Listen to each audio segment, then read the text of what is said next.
अपने गुरु महागुरु महेश्वर के चरणों में मैं अपना प्रणाम रखता हूँ। प्रणाम बलिया की इस पवित्र धरती को है। यहाँ के भाई बहन चाहे जहाँ का हो, सभी गुरु भाई बहन जो उपस्थित हुए हैं, उन सभी के चरणों में मैं अपना प्रणाम देता हूँ।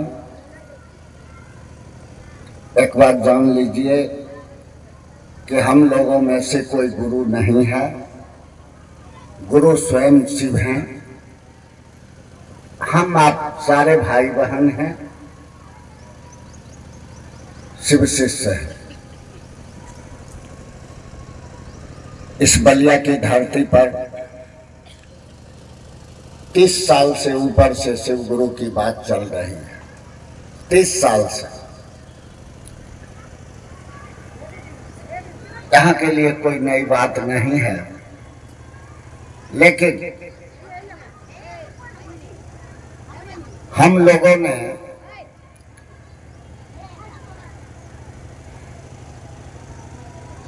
जितना चल पाया है या जितना समझा है,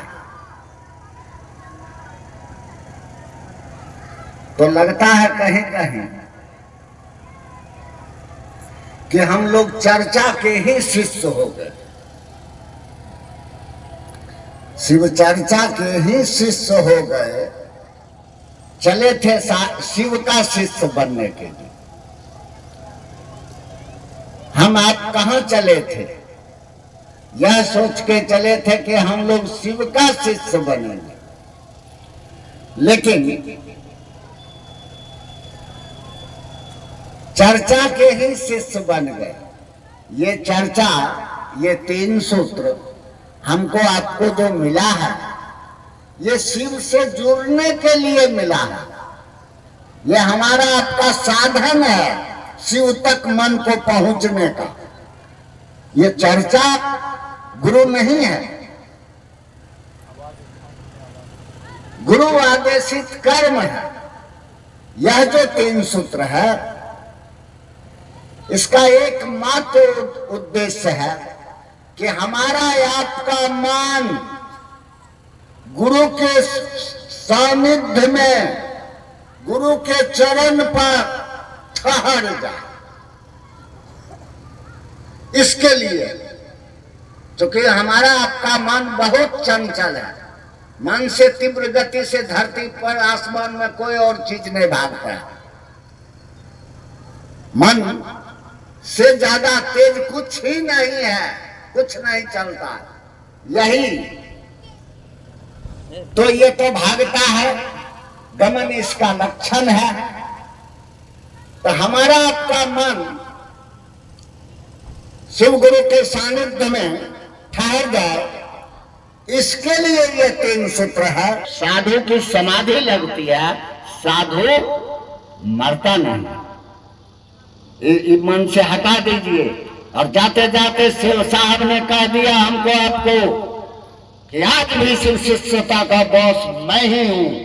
और याद रखिएगा कि भविष्य में याद रखिएगा कि मैं ही इस बीच में गुरु शिष्य से संबंध के बीच में जो अपना टांग अड़ाएगा वो मेरे कोप भाजन का शिकार होगा।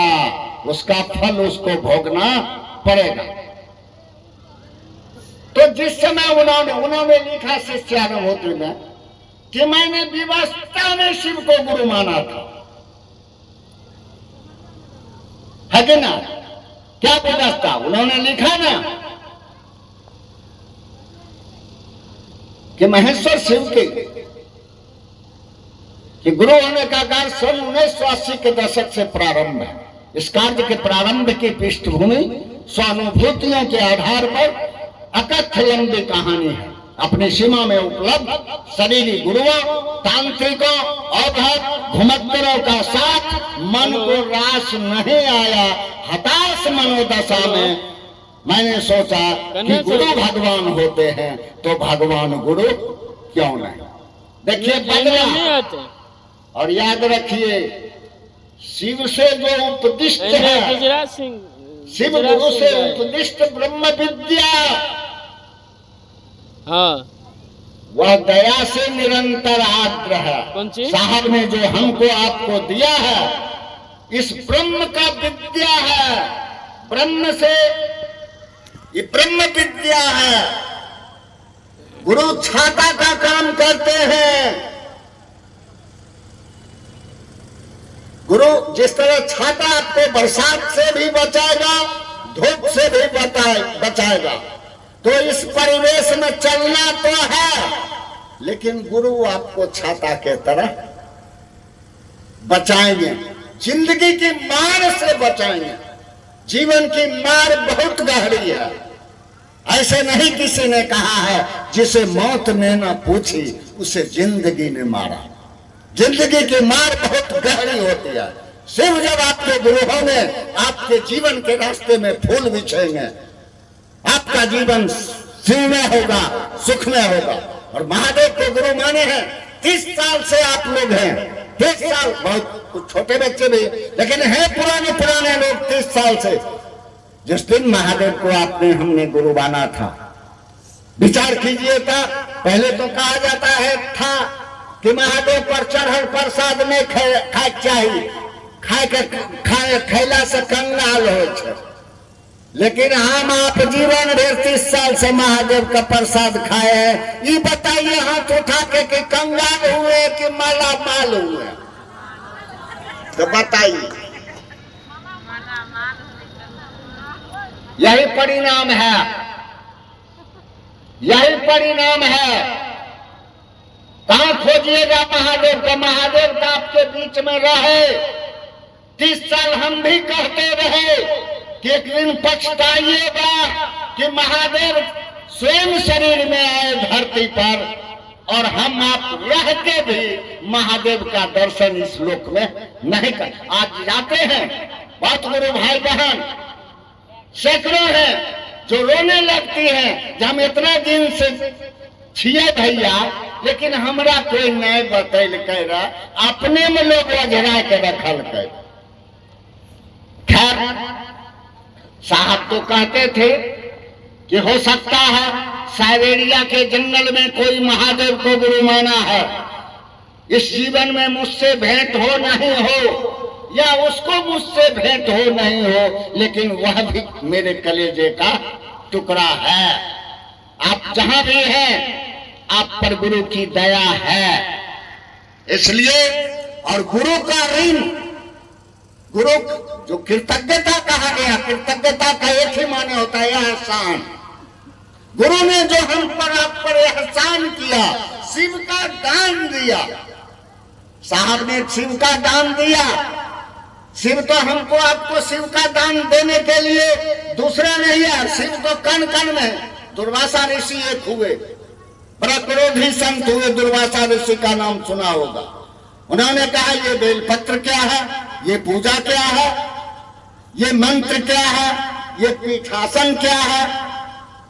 अरे सभी तो शिव ही है। ये अर्पित जल क्या है, पुष्प क्या है, सब शिव। तो वह परमात्मा की इच्छा से जगत सृष्टि हुआ है। जो जगत के अंदर, अगर जमीन के अंदर कोई कीड़ा रेंग रहा है, उसमें भी उस शिव की इच्छा काम कर रही है, शिव की ऊर्जा काम कर रही है। हमारे अपने भी है। इसलिए खास करके बेगूसराय के, आप तो खैर बलिया बाजार के हैं, लेकिन जो भी भाई बहन हैं, साहब ने जो चाहा है उसका ख्याल रखिएगा। अगर 1 रुपया भी उसका मूल्य रखता तो आज मेरे पास 10 करोड़ रहते। लेकिन तो कहने का मतलब शिष्यानुभूति पर ये वो आपको शिव तक ले जाने का रास्ता दिया है, मार्ग बताया है। दूसरी बात, अब तक के साधु महात्मा संतों ने क्या कहा?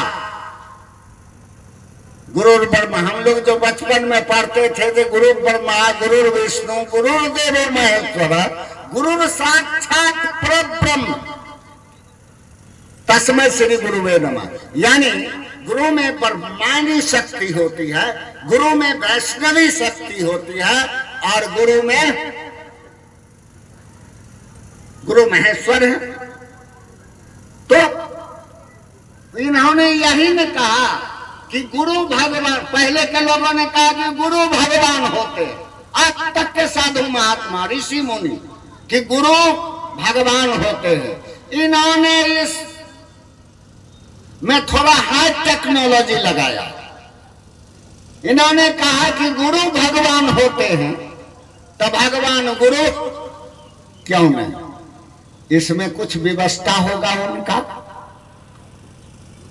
कुछ तो मजबूरियां रही होगी इसके पीछे। विचार किया कभी? 10,000 साल के इतिहास में आदि अनादि काल से सारा वेद शास्त्र ग्रंथ उपनिषद रामायण महाभारत एक मत से स्वीकारा है कि शिवादि गुरु है, जगत गुरु है, गुरुओं के गुरु है। लेकिन ये किताबों के पन्ने में सिर्फ रहा, व्यवहार में एक भी शिव का शिष्य नहीं रहा। शिव जगत गुरु हैं, थे, हैं, रहेंगे भी, लेकिन चेला एक को नहीं था। तो जिन्होंने इस काम को, वह परमात्मा का दया करुणा भाव से ही दया भाव, देखिए करुणा भाव क्या है? समभाव, ईश्वर का समभाव। देखिए ईश्वर में समभाव में माने इच्छा ज्ञान क्रिया सात चित आनंद।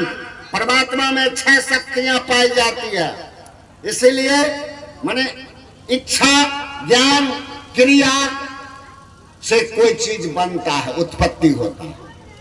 सत चित आनंद वह परमात्मा को भावातीत सत्ता बनाता है। गुरु में 5 शक्तियां पाई जाती है, इच्छा ज्ञान क्रिया चित आनंद, 5 शक्तियां। सत्य को उन्होंने ठंडा अवस्था में डाला गुरु के रूप में, चूंकि गुरु सापेक्ष सत्ता है। साहब कहते थे ना कि परमात्मा के रूप में वो जगत की ओर हमको आपको भुलाया,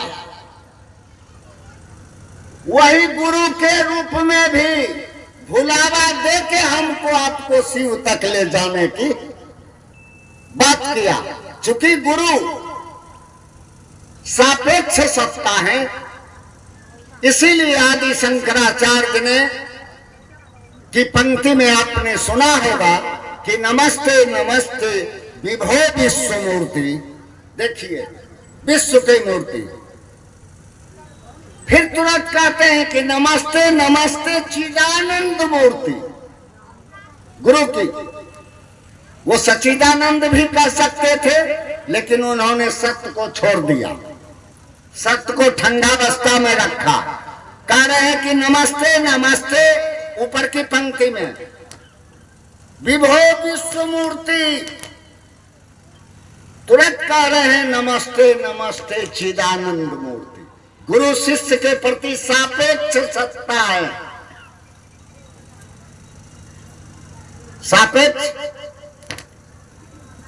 यानी स्वाक्ष बने जो आंख के सामने दिखता, अक्ष मने आंख। तो हमको आपको वह परमात्मा का करुणा भाव ही गुरु भाव है। वह परमात्मा जब जीव को जगत के भवबंधनों से मुक्त करके परमानंद की अवस्था में ले जाने की सोचता है, वही उनका करुणा दया भाव में परिणत होता है। और वह परमात्मा अपनी शक्ति को जिसके माध्यम से संचालित करता है वह गुरु का शरीर कहा गया।